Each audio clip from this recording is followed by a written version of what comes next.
Hello, good morning बच्चों। मैं महावीर राम उत्क्रमित उच्च विद्यालय आरा प्रखंड एवं जिला चतरा से आज मैं क्लास 8 के बच्चों को इंग्लिश हनी ड्यू बुक से पोयम नंबर 2 ज्योग्राफी लेसन पढ़ाने जा रहा हूँ। ज्योग्राफी लेसन हम लोग पढ़ेंगे जिसके पोएट हैं, कवि हैं जुल्फ़िकार घोष। इनका जन्म जो है 1935 में सियालकोट में, जो अब पाकिस्तान में है, वहाँ हुई थी। बाद में ये जाकर अमेरिका में बस गए। In this poem the poet wants to tells about 3 things.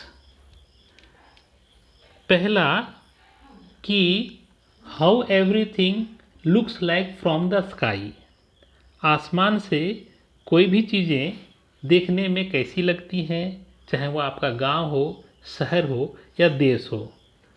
दूसरा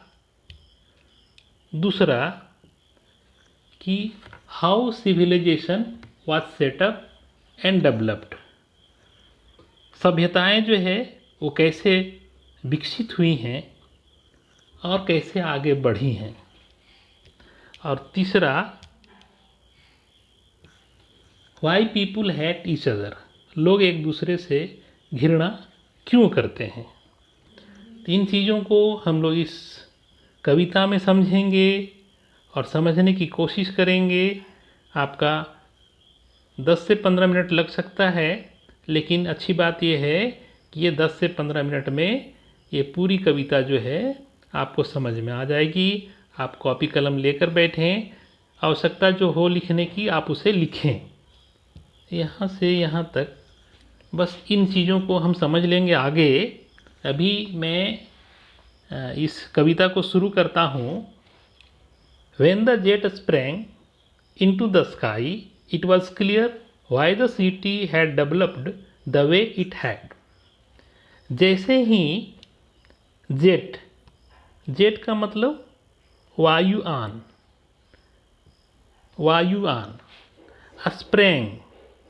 स्प्रैंग का मतलब उड़ा, टेक ऑफ किया। स्प्रिंग से स्प्रैंग बना है, उड़ा, कूदा।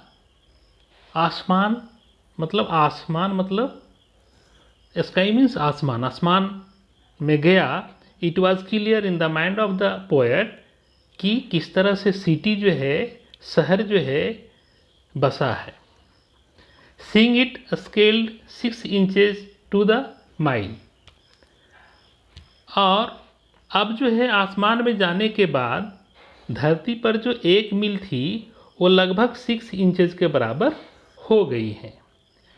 There seemed an inevitability about what on ground had looked haphazard, unplanned and without style when the jet sprang into the sky. जमीन पर जो आपका गांव, शहर बसा हुआ है वो हाफार्जड का मतलब बिना योजना का, बेतरतीब तरीके से बसा हुआ है। तो आपका शहर, आपका गांव, आपका देश जो है वो बेतरतीब से, बिना योजना का बसा हुआ है। और ये होना अवश्यंभावी था, जिसे टाला नहीं जा सकता था, क्योंकि चीज़ें जो है वो धीरे धीरे बनी हैं और ये इसी रूप में दिखाई दे रहा है। जैसे कि आप आसमान में जाते हैं, कवि का कहना है जैसे कि मैं आसमान में गया तो सारी चीज़ें लग रहा था कि ज़मीन पर जो बनी है वो जैसे तैसे बनी है, अनप्लान्ड बनी है। Next, when the jet reached 10,000 feet. अब जो है दूसरा सिचुएशन है कि कवि का जो हवाई जहाज है, जेट है, वो 10,000 फीट 10,000 फीट पहुंच चुकी है। It was clear why the country had cities where the rivers ran and why the valleys were populated. अब जो है जब कवि का हवाई जहाज 10,000 फीट ऊपर चला गया है,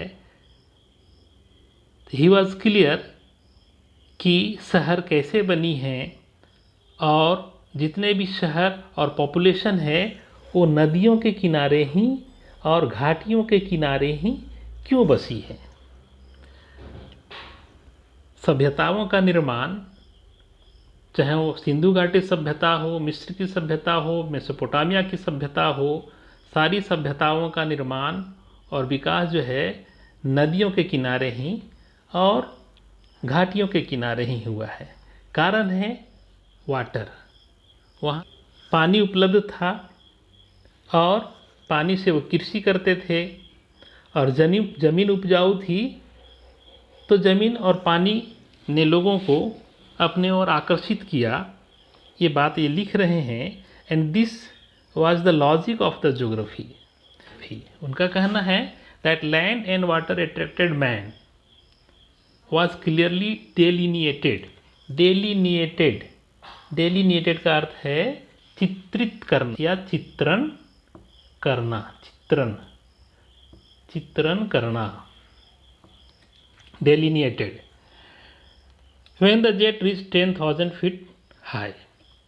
अब जो है इस दूसरे फ्रेज में, दूसरे पैराग्राफ में कवि का कहना है कि जब मेरा वायुयान 10,000 फीट ऊपर गया तो ये बात स्पष्ट थी कि क्यों शहर और देश जो है नदियों और घाटियों के किनारे बसा हुआ है। और उनको ये कहते हैं कि ये जो है लॉजिक ऑफ ज्योग्राफी है, चूँकि पानी ने और ज़मीन ने मनुष्य को अपनी ओर आकर्षित किया है और अधिकतर सभ्यताएं जो है वो नदी और घाटियों को आसपास बसी हैं। When the jet rose 6 miles high। अब उनका जो है हवाई जहाज जो है वो 6 मील्स के ऊपर है। It was clear the earth was wrong. अब जब उनकी हवाई जहाज 6 मील के ऊपर है तो उनके दिमाग में ये कन्फ्यूजन दूर हो गया है कि पृथ्वी जो है गोल है और धरती में भूमि से अधिक, लैंड माने भूमि, भूमि से अधिक समुद्र है, पानी है। कब? जब उनका वायुयान 6 मील ऊपर जा चुका है। But it was difficult to understand. Difficult मतलब कठिन, डिफ़िकल्ट का मतलब कठिन, डिफ़िकल्ट कठिन। But it was difficult to understand that the men on the earth found causes to hate each other, to build walls across cities and to kill।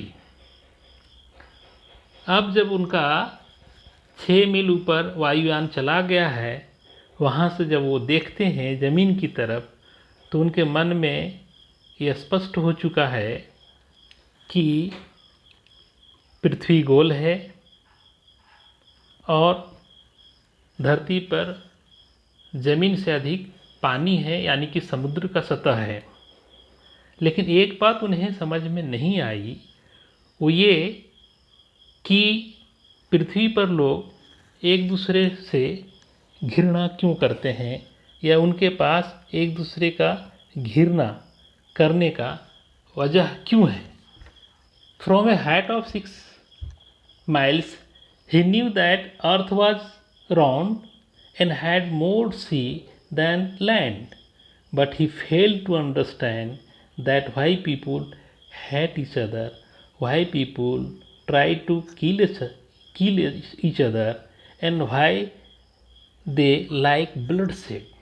It was not clear in the mind of the poet, and this was the question asking from us too। और ये हमसे भी पूछा जा रहा है। From that height it was not clear why, क्यों आखिर लोग धरती में एक साथ, why the people on the planet don't live peaceful, don't love each other, why they try to kill, why they try to hate each other. It was not clear after the reaching 6 miles above on the sky. तो इस तरह से ये poem जो है ख़त्म हुआ। मैं बच्चों से रिक्वेस्ट कर रहा हूँ कि वे जो है इस पोएम को अपनी किताब में 2-3 बार अवश्य पढ़ें और समझने की कोशिश करें। कोई भी प्रॉब्लम होगा तो आप जो है मुझे संपर्क करें।